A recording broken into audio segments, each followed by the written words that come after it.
అరే ఏం చేస్తున్నారు? వదలండి, ఎవరైనా చూస్తారు. అరే వదలండి. కుదరదు. నన్ను వదలమని చెప్పానా? నా ఇంటికి మామూలుగా ఎవరు రారు. ఎవరైనా శవాన్ని కాలవాలంటేనే నన్ను చూడటానికి ఇక్కడ దాకా వస్తారు. నాకు అర్థమవుతుంది. ఇప్పుడు మీరు పనికి వెళ్తారా? ఇంకా ఈ ప్రేమంతా నైట్ వచ్చి చూపించండి, సరేనా? అది సరే గాని మీరు నా మీద ప్రాణాలు పెట్టుకున్నారు కదా. అది సరే, నువ్వు నా మీద ఇష్టంగా లేవా ఏంటి? చెప్పు చెప్పు. అవును, మిమ్మల్ని చాలా ప్రేమిస్తున్నాను. నా గుండె చెప్పుడు అంటేనే మీరే. నిజంగానా? నిజంగానే చెప్తున్నావా?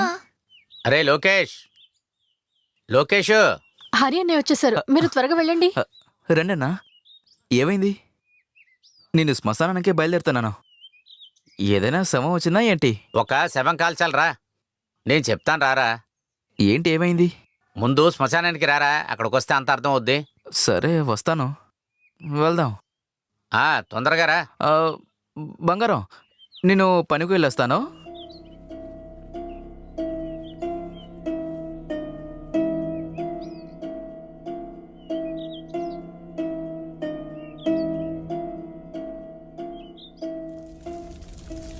ఏ శేఖర్, చెప్పండి అన్నా. శవాన్ని సరిగ్గా కాల్చు. ఏదైనా ఉంటే నన్ను పిలువు, నేను అక్కడే ఉంటాను. సరే అన్నా. అర్థమైందా? వెళ్దాం.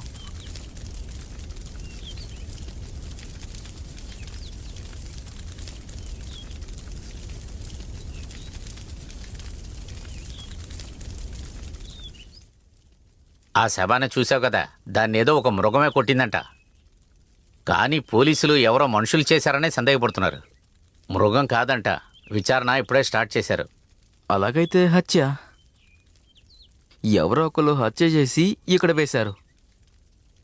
అది కాకుండా వాడుకున్న ఘాట్లు వీడికి కూడా ఉందే. అది సరే, ఇంకా నీకు అర్థం కాలేదా? ఇది మృగం చేసిన పని కాదురా.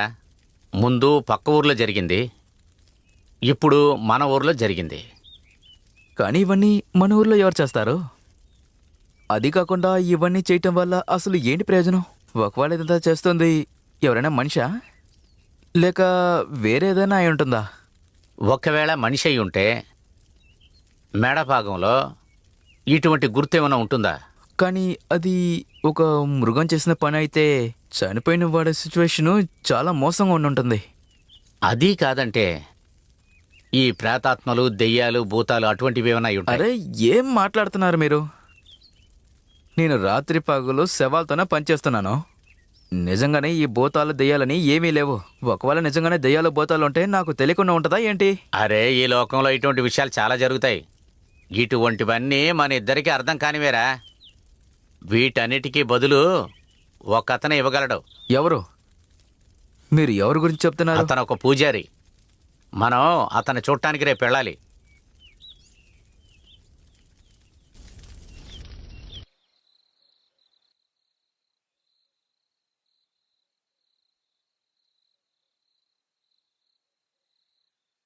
ఏమైంది? ఎందుకు ఇంత టెన్షన్గా ఉన్నారు?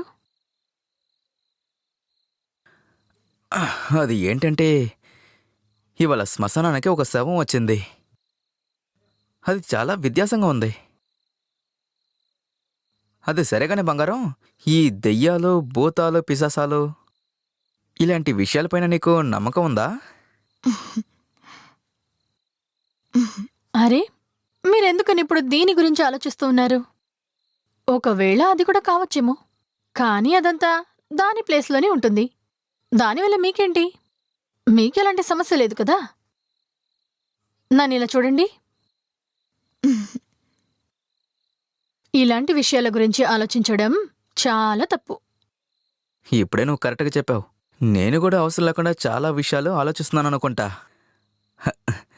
నువ్వు నాతో ఉన్నావు కదా బంగారం, ఇంకేంటి?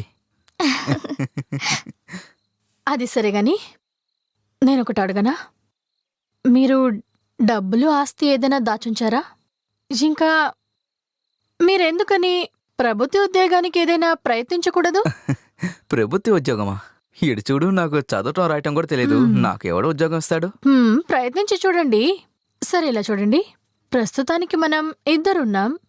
ఇక రేపు ఇద్దరి నుంచి ముగ్గురం అయ్యామంటే ఏం చేస్తారు? సరే బంగారం, నేను ట్రై చేసి చూస్తానులే. మనం ఇద్దరం అనేది ముగ్గురం అయితే గనక నువ్వేమంటావు? ఏమైంది బంగారం? చెప్పు చెప్పు బంగారం. అదేం లేదండి. హ్మ్. హ్మ్.